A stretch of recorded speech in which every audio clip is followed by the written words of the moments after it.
Today, we're really excited to launch OpenSky's latest primer on property taxes. It provides an overview on property taxes, and I hope many of you have grabbed a copy of our property tax primer as some of our other publications.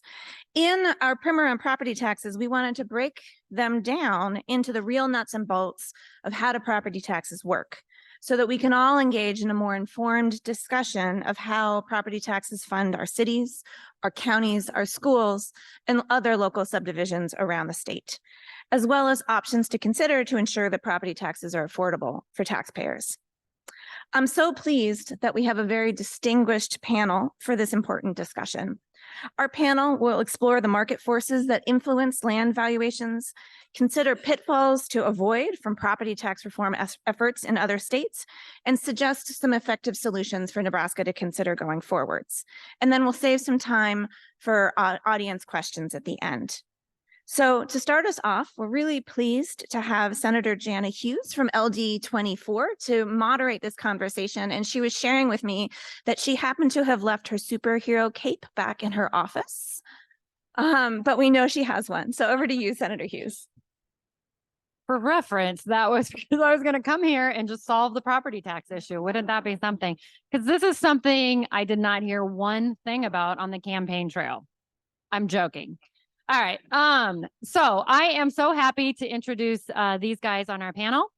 We're going to start with Kathy Lang, and I was very fortunate to actually meet her in person for the first time last week at an event celebrating women in STEM fields, and she was on a panel there as well. So this is, old hat for her, but Kathy is the executive director of the Nebraska Business Development Center at the University of Nebraska in Omaha. She's also homegrown. She got her undergrad at UNL and got her law degree at UNL. So she is all Nebraskan. She serves as a senior advisor to the president of the University for Economic Development. And previously, she worked as the property tax administrator for the state of Nebraska. So she knows all things valuation, assessment, all the good stuff. And she worked there for 10 years. She is appearing in her personal capacity today and is not representing the University of Nebraska Omaha or the Nebraska Business Development Center. She's representing herself. So thank you for coming. Dr. John Anderson is a Baird Family Professor of Economics at the University of Nebraska in Lincoln, lives on an acreage just outside of Lincoln, and kind of just talking to him before, he's an interesting man. What's that? Is it the most interesting man in the room? Is that the alcohol thing? But okay, let me just say, I'm going to say two things and then you guys answer, you can agree. He was born in South Africa, was in a missionary family, and he speaks Russian. So I think those are two kind of interesting facts. Also from Michigan, but we won't hold that against you. He is the executive director of the Central Plains Research Data Center, part of the Federal Statistical Research Data Network, and that is located at UNL. And in addition, Dr. Anderson is a distinguished scholar at the Lincoln Institute of Land Policy out of Cambridge, Massachusetts, conducting research on property taxation. So welcome and thank you for being here.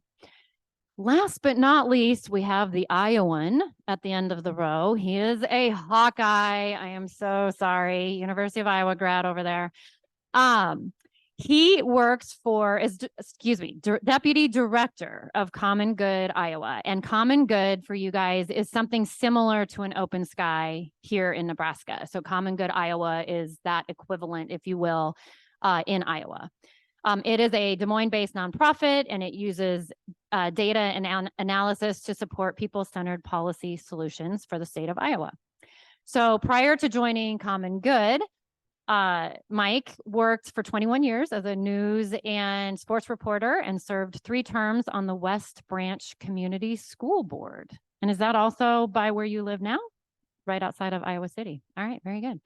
So he is here to kind of help shed light with what Iowa has done, if there's any similarities, differences, things we can learn from our sister state. So thank you all 3 for being here. Okay, we're going to start with the questions. And this is probably my cheaters. Okay. So first to discuss, please discuss the relationship between market forces and land valuations. because we hear nothing about land valuations recently at all, especially at our pink postcard parties. In particular, what has been driving increases in property assessments that we've seen across the state and across all different classes of property? So whether it be residential, ag, commercial, et cetera. And whoever would like to start. Well, I don't know if I'd like to start. Oh, but- are we on? You got to flip it on. Testing. Yeah. Okay, got it. We have a market value standard for our valuations of property in Nebraska. And the marketplace, the real estate markets have been driving up values, as you're well aware. That's both good news and bad news, right? I mean, the good news is if you're a property owner, you are wealthier. Okay, the bad news, of course, is that your assessment is tied to that market valuation of the property. And the property tax is not an income tax, it's a wealth tax. And so your ability to pay your annual property tax bill is not necessarily tied to your income. It's tied to your property value wealth.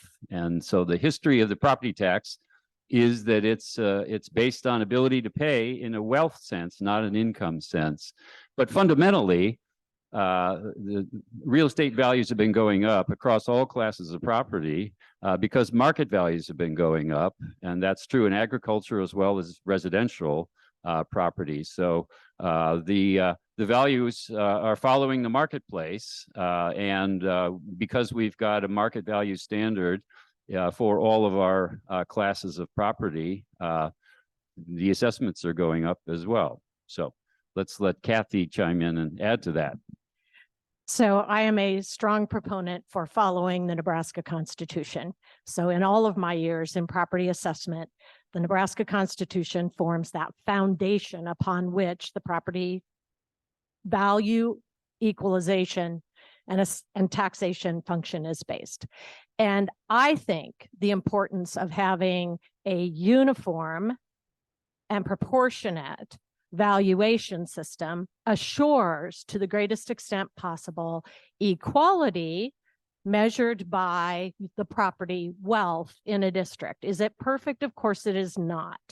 But for the property owner, the most important thing is the valuation of your property is the one place where you can most effectively play in the property assessment, equalization, and taxation system. We're going to talk later about budgets, because that's another place you can play, but it's very complicated. This is the place where the property owner has a chance to at least play. And that is, they get their valuation notice in the spring after equalization has occurred, and they get to ask themselves one question. Keep it simple, people. One question. Especially if you're a residential property owner. Ag, 50%, so do some math, but residential and commercial is the value that the assessor has placed on my property at or near its market value. And guess what? We have Zillow. Oh my God, when Zillow came into play, I went, this is going to solve everybody's problem. Because guess what? I can go look and determine the market value of my home.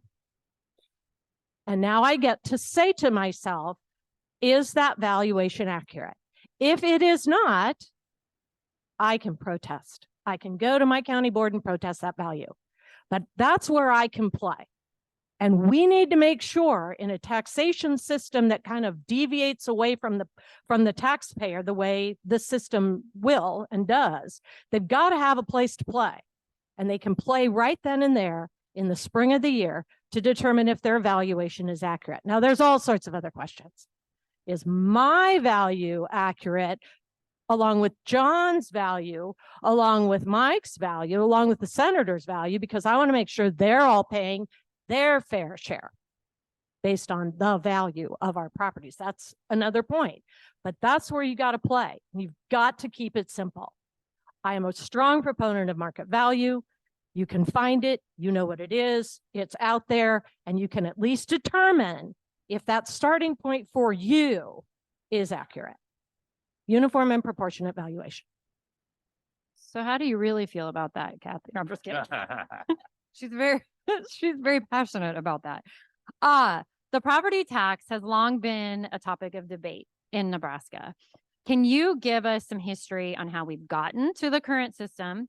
And in particular, a key feature of our current system and the Constitution, which you've mentioned, the uniformity clause, how does that influence and what's possible in terms of reforming how property is assessed or how property taxes are levied?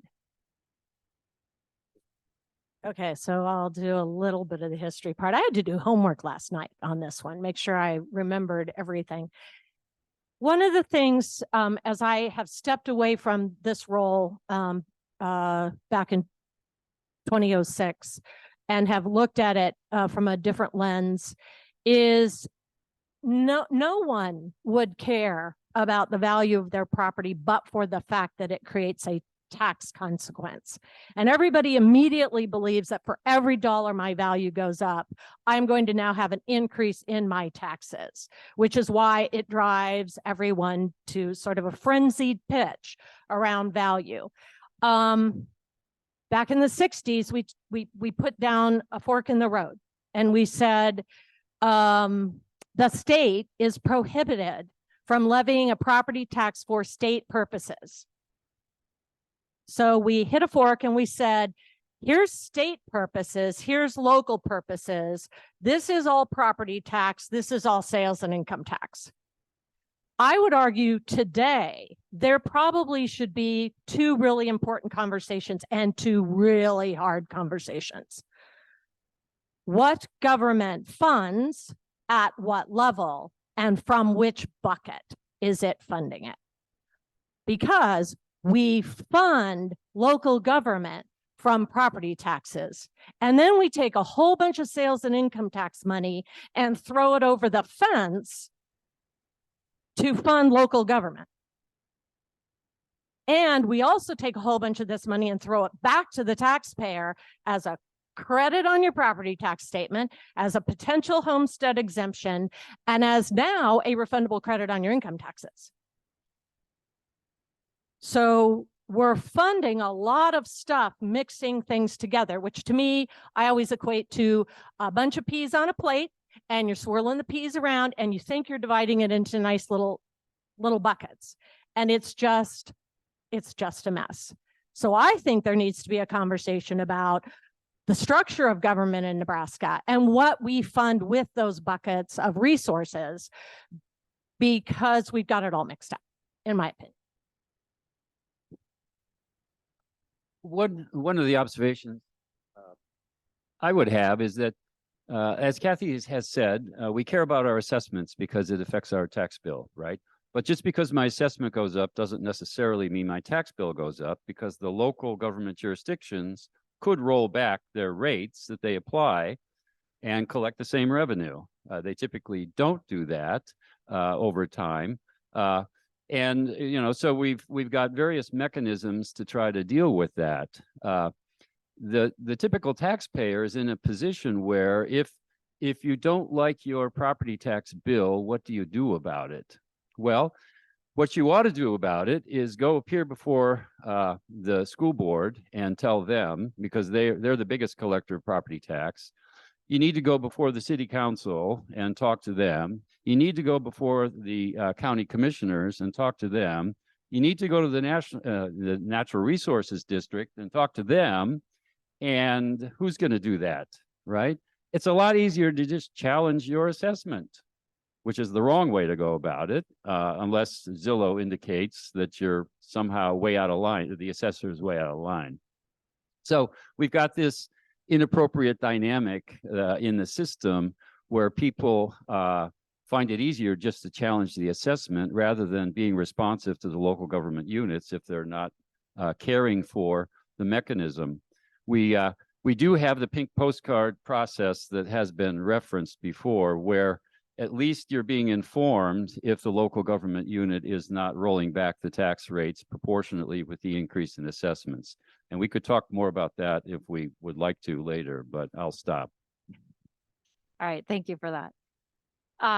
Caps on assessment, what we're talking about, or revenue, are often discussed as tools for countering the rising property taxes. Can you talk us through some of the pros and cons of these types of constraints, as well as the documented history of the unintended consequences of caps?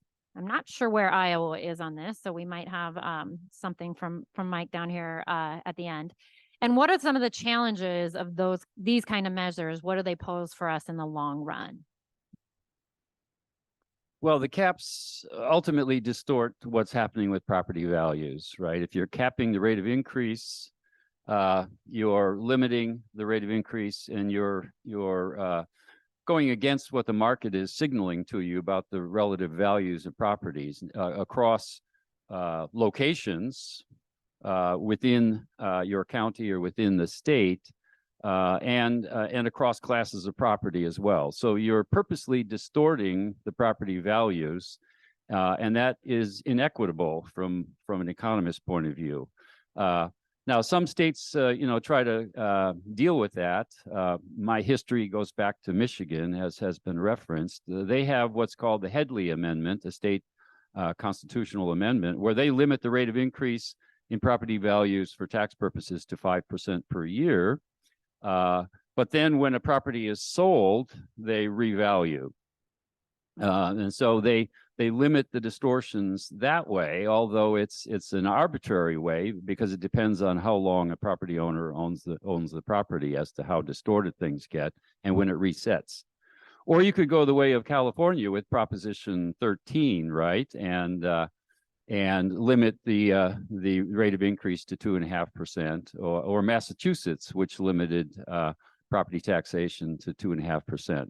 So states have tried this in all kinds of ways to limit the rate of increase in assessments, to limit the tax rates, to limit the total levy, the product of the valuation and the rates. And so there are all kinds of mechanisms that have been tried, none of which get at the fundamental issue of valuing the property in as uniform and equitable way as possible, in my view.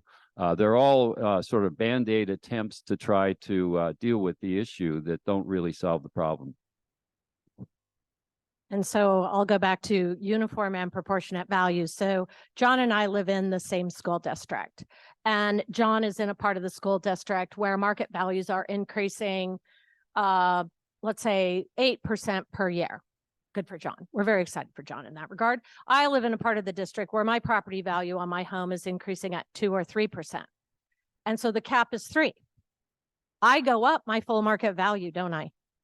John goes up half or even less than half of his full market value. And over time, the disproportionality, which would be unconstitutional, starts to exist within this school district. And that is unfair. And so again, please keep it simple in developing our policy. Please keep it easy for a property owner to understand if at least at the starting point of the property tax structure, their value is where it is supposed to be or close there too, because it's never perfect, and at least keep John and I proportionate. And that's why I always advocated against the limits. The classification issues are different. And so just for a moment, we know all real property except for agricultural land, all real property except for agricultural land market value, commercial, residential, again, keep it simple, right? Agricultural land, 50% of market value. Again, market value, but a little math, half. And now you know whether your valuation is near or as accurate as possible for the beginning of the property tax structure. I'm going to tell a story. Back in the day, during one of the heated debates over property assessment, there was a room full of people that were trying to figure out a strategy that we wanted to put forward. And they're going on and on about valuation, which of course you can imagine I was ready to pull my hair out. And I said, I have the answer. We are going to put all value at 50% and all property owners will be happy. And everyone's like, oh my God, that is brilliant. And then they did the math. Oh, we'll have to raise the levy. Yes, so it's not the value. And honestly, to some degree, it's not the rate. It's what are you funding with these taxes? To John's point, you want to go to 5, 6, public hearings on budgets, and not only 5 or 6 public hearings on budgets, but when you get into the room, they're going to tell you, oh, but we also get some sales tax. So here's our budget. We also get some sales tax money. Oh, we have some bonds. Oh, we get TIOSA. And the property owner who's in there trying to argue about the budget goes, I don't even know where to start. And that's the problem. That's the difficulty. Keep the valuation simple, because that's the only place a property owner has a chance to at least say, okay, my value's fair. And whatever that rate is, at least John and I in this school district are proportionally paying a share of tax based on the wealth of our property, not my ability to pay. I do understand that. I could say something about agriculture more specifically. I've done a lot of work looking at the way agricultural land is taxed in all 50 states. I got a book if you're interested in this and you want to get into the weeds on use value assessment. So there are a lot of people who advocate we should go to a use value standard, valuing agricultural land in its current agricultural use rather than its market value. In the first place, if you're away from a large urban area, agricultural use value is market value. There's no difference. I've done the research on this around Omaha, around Lincoln. At the periphery of the city, there's a big difference between the market value and the agricultural use value, but that difference shrinks with distance as you move away from the perimeter of the city. And by the time you're 20 miles away from the edge of the city, there's virtually no difference between use value and market value. So if you think this is a silver bullet in agricultural areas to somehow solve the problem of agricultural land valuation for tax purposes, you're dreaming. Secondly, it's not simple. It's a complete black box in terms of how the assessor would compute what use value is, making all kinds of assumptions about what the net income is that has to be capitalized in order to determine the value. It's an income capitalization approach. I won't write the mathematical equation for you, but in the numerator, you've got net income, and in the denominator, you've got to use some kind of interest rate that reflects the opportunity cost of capital. You got to pick a capitalization rate, and states play all kinds of games on a statutory level of the interest rate that has to be used here. You know, I've seen it as high as 18%, which just shrinks the use value, of course, for the advantage of lowering use value assessments. So I don't advocate use value assessment, and in pure agricultural areas, it really wouldn't make any difference appreciably at all. Can we hear, what is Iowa's take on the property tax? 1 minute. Well, we've done a few of those things. Our just speaking about the agricultural issue, our ag rates are valuations are tied to productivity. And so and that's very confusing, and I wouldn't begin to try to explain it because I don't fully understand it. But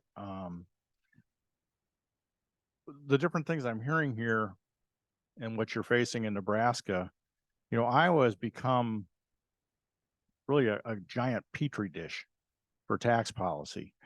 And in terms of property taxes, we've tried about all these things.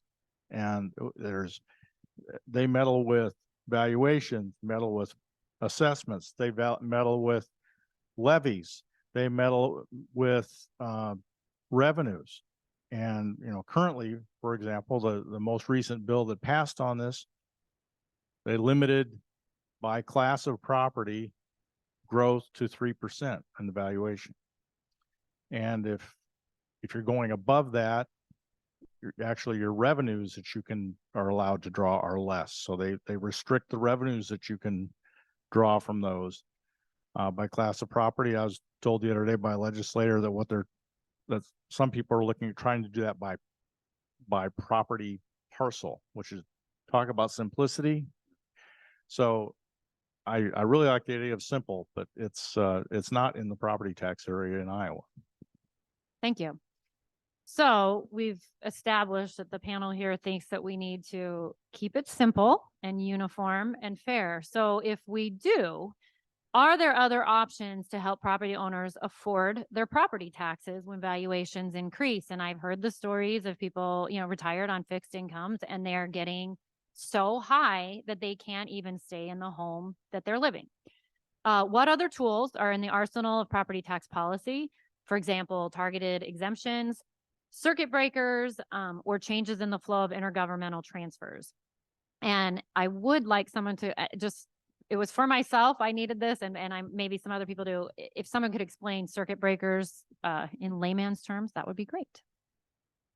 I'm a huge advocate of circuit breakers. So think of the electrical circuits in this room, right?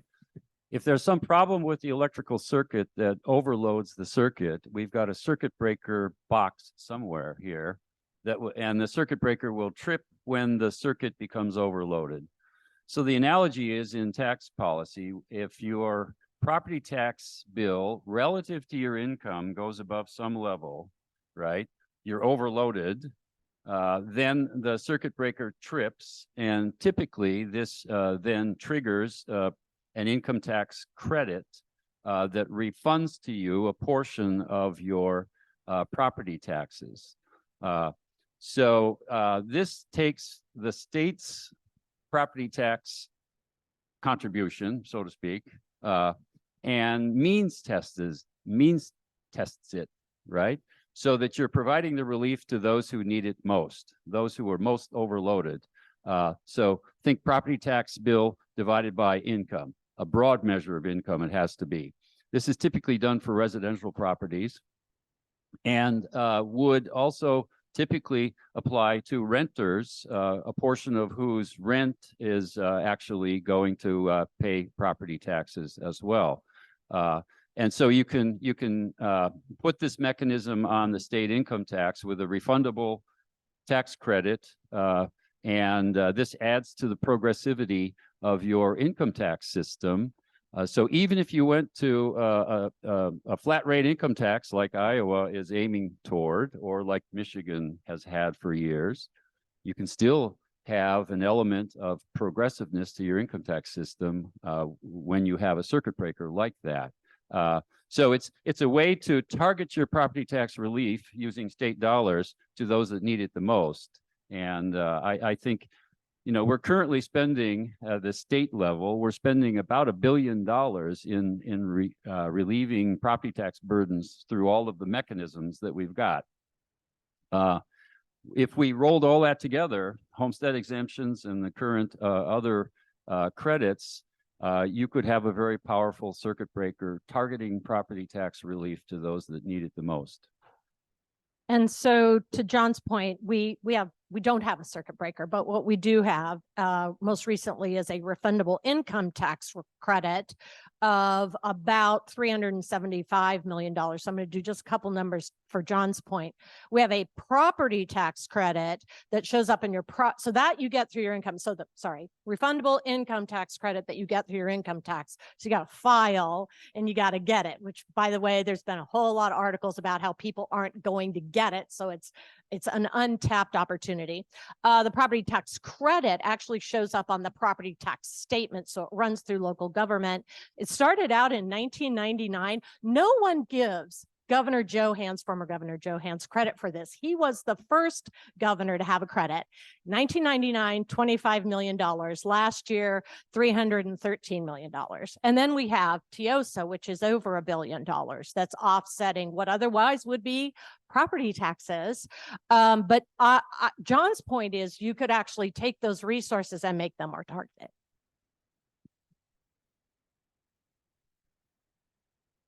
Oh, and then we've moved community colleges off of property taxes. So that's another thing we've done. Okay. I can give you an Iowa example on this too. We have had, like, apparently you have a homestead credit, and we've had that as well. Homestead exemption on property taxes, but in this, again, this most recent legislation, they doubled it for people who are over 65. Right. Now it's not a circuit breaker because it's not means tested at all. And in fact, it's giving a break to people who don't need it. I got it. I just turned 65. I couldn't argue that I deserve it. Did you hand it back? No.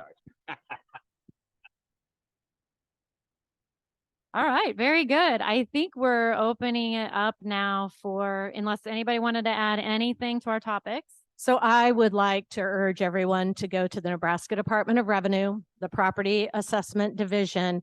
They have an incredible annual report that they put out every year that's got every number, every policy change, everything you'd ever want to know about Nebraska property taxes, all right there in a handy dandy little book. And I highly recommend it because it lays it all out. That's your homework. So we'll have questions later. Anyway, we'll go.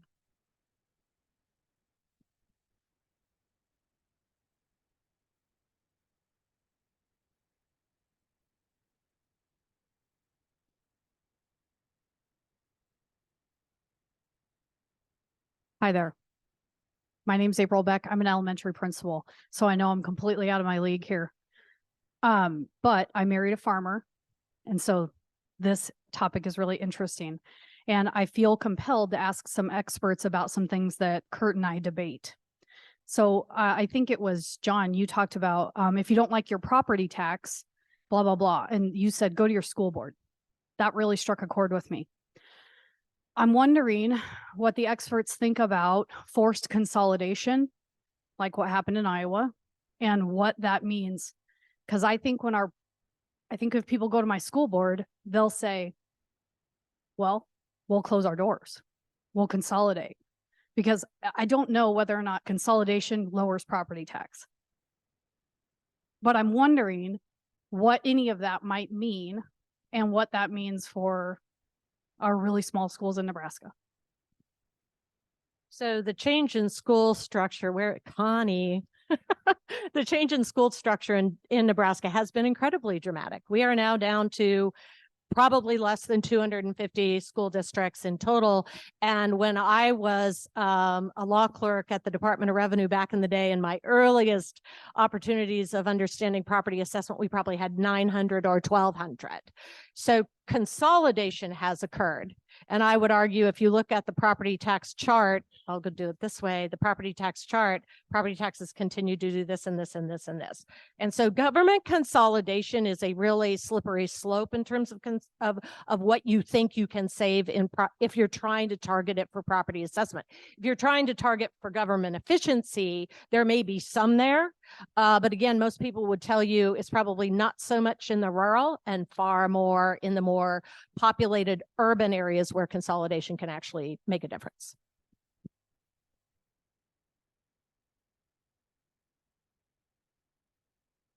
Well, the issue in Iowa has always been that people worry about kids on buses too long. You know, that's one of the consolidation questions you have. And I think that what's happening in Iowa with school finances is it is seen as something threatening rural school districts. And so consolidation is only part of that issue. We have school vouchers now. There's a lot of things that are seen as a problem in rural communities.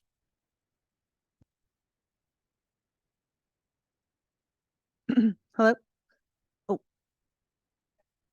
right here. Hi, Sarah Keeney. I'm the lead organizer for Omaha Together One Community. We teach citizens how to organize around the pressures that they face.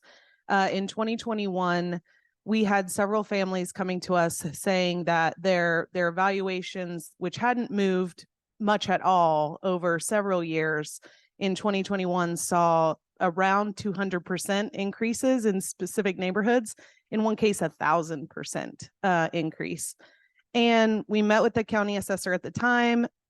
And what we were told was, of course, they don't control the market, right? And that there was actually the state required an assessment every 6 years, or when the neighborhood is quote unquote out of compliance, meaning that it's not between 92 and 100%, right? So when we learned that fact, it made a lot of sense why folks were not seeing much change at all until about year 6, and then a huge adjustment. And what families had said to us was, if over time they had been able to make up that difference, it wouldn't have been as drastic for them then at 6 years, 200%, right? So my question for you is there anything you can say more about that policy or any opportunity for advocating for more regular assessments, more, assessors or, to do that more regularly? Okay, I'm going to be careful here because I do not believe there is a 6-year imposed cycle. Just going to say that. My guess is there's a recommendation that every property be inspected every 6 years to make sure that the information that drives assessment, which is the physical property itself, is accurate. But market valuation moves all the time. Significantly, it can flatten. It does go down, folks. It does. I've seen it. And so the important thing is to keep up with it as an assessor, doing neighborhood percentage adjustments based on market value. But the hardest thing for those folks to understand is that for a period of time, they were undervalued relative to market. And to John's point that he asked earlier, I'm sure no one in that neighborhood protested the undervaluation, but it is an incredible shock when your valuation goes up significantly in 1 year.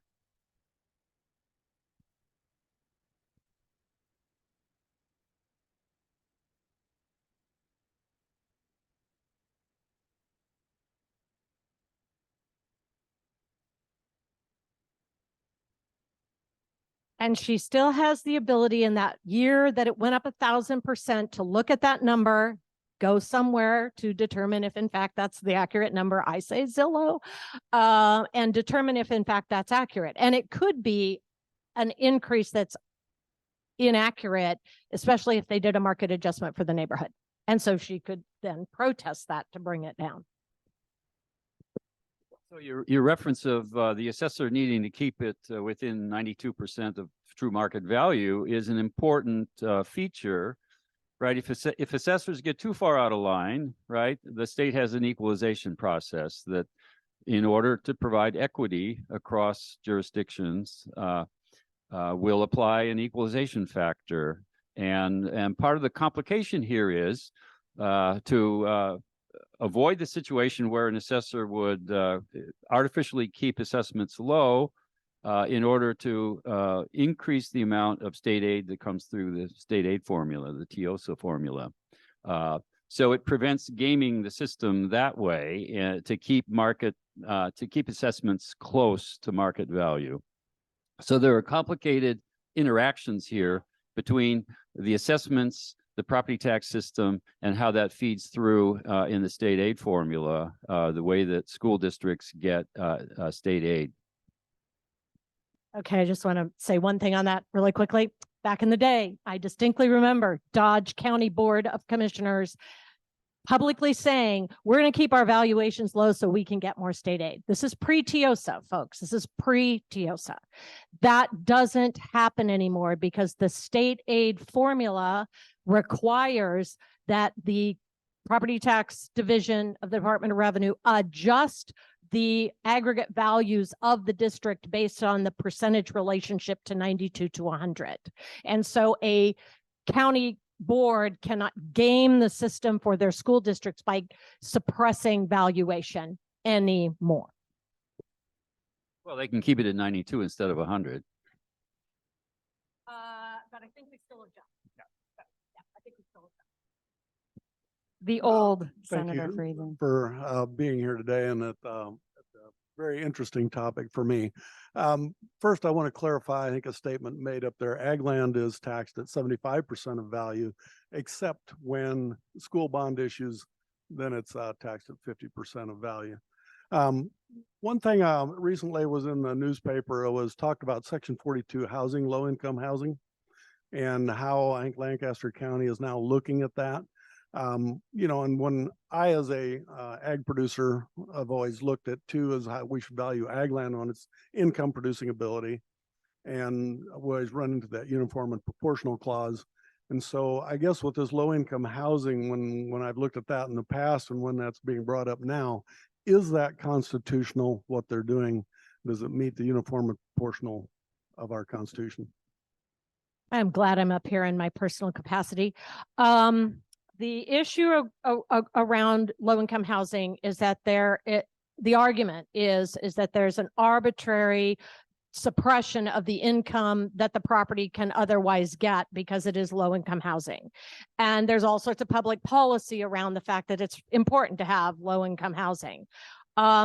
I do not believe that there is a constitutional allowance to consider a different valuation approach to low-income housing. And I would argue that using an income approach to value it with the suppressed income would not comport with the uniform and proportionate value. It's not that you couldn't amend the Constitution to allow for that. And we have done that in some other cases, but I don't believe there currently is a provision on that. And thank you for correcting me on the valuation piece. Yeah, let me add to that. You're right. In the agricultural class, the assessment ratio is 75%, whereas for all other classes of property, the assessments are supposed to be 100% of market value. And so that's one of the ways in which we lower property tax burdens in the agricultural class. And so back to my comments about use value, if rather than going that direction, if you think it's necessary to lower the burden of property taxation on the agricultural class and shift it to other classes of property, primarily residential, a much cleaner way to do it would be to change that assessment ratio from 75% to something lower. That's a far preferable approach than changing the valuation standard, in my view. Keep the market value standard and think about what assessment ratio you want to apply there. There's no magic number on what the right assessment ratio ought to be. You know, it used to be 80%, now it's 75%. So, I mean, you pick a number. This is a political decision more than an economic decision. Oh, hi, my name is All right, Jason hi. Hayes. Can you hear me? Okay. So I'm a taxpayer and I also have elderly parents. And every year I'll ask my mom, you know, did you take your LB 1107 tax credit? And she'll say no. And then she'll have to amend her return. My concern, and I always had an issue with 1107 because it was like you're getting the tax credit. And so once that goes into effect, you know, a couple of years go by and you still have the person that says, well, my school property taxes are too high, but, you know, they don't connect the 1107 with their school property tax. Wouldn't it be easier to just have that 1107 property tax credit paid out as a refund on your property tax statement? And what would be the impact of that? And also, doesn't it disadvantage those individuals that don't have accountants that do their taxes because they, you know, in many cases don't take the 1107? So John made this point earlier. You could take all of those offsets that we've created, the property tax credit on the property tax statement, the refundable income tax credit, what we've done with community colleges, except now we're trying to move those to being funded not by property taxes, which permanently removes it. And you could do a different mechanism that could be, you know, on the statement. I think one of the reasons that there was a choice to go on the refundable income tax credit side is that they wanted to recognize it only for the taxes you were paying for your schools. And it is complicated to do that for the property tax credit that goes on the statement because it was based on value, not relative taxes. So I think that's why they chose to go down the path of the refundable tax credit for school purposes, because it was easier. Go ahead. Yep. It's one more funny question. how related our questions are because I actually thought I was next and I was going to ask a very similar question. I'm on the Southeast Community College Board of Governors. And I have learned way more about property taxes in the last 10 months than I wish I had to do. But something that really surprised me when I talked to taxpayers is the refundable tax credits just didn't seem compelling to them, as if that was almost unrelated to the property taxes that they're paying. And it makes me wonder how useful the property tax credits are in giving taxpayers the sense of property tax relief.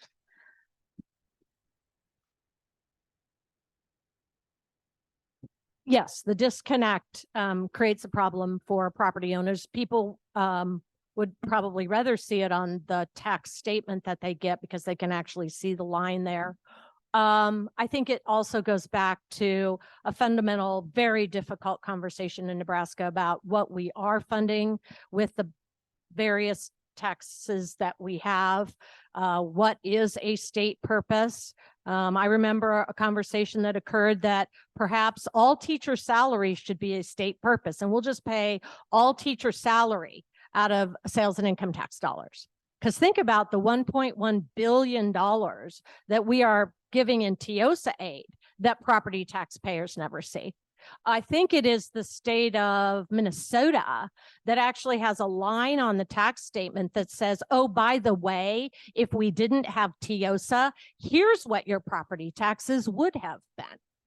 And again, another way for people to understand there's a whole lot of resources coming from the sales and income tax side, jumping over the fence to fund what is supposedly a local non-state purpose. And people don't think TIOSA is providing property tax relief. So you're right, the farther away you get from it, people don't see it. There's also the issue alluded to earlier in the question about the take-up rate on the credit, right? And some taxpayers ignore it and leave money on the table, and the take-up rate is far below 100%.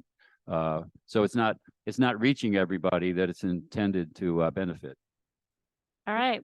Well, this is clearly a riveting topic that I don't think we solved, but we had some good discussion, and I'm assuming you three are staying through the end. If anybody would, or okay, if you want to snag them afterward or over break, that would be great as well. So thank you guys for coming.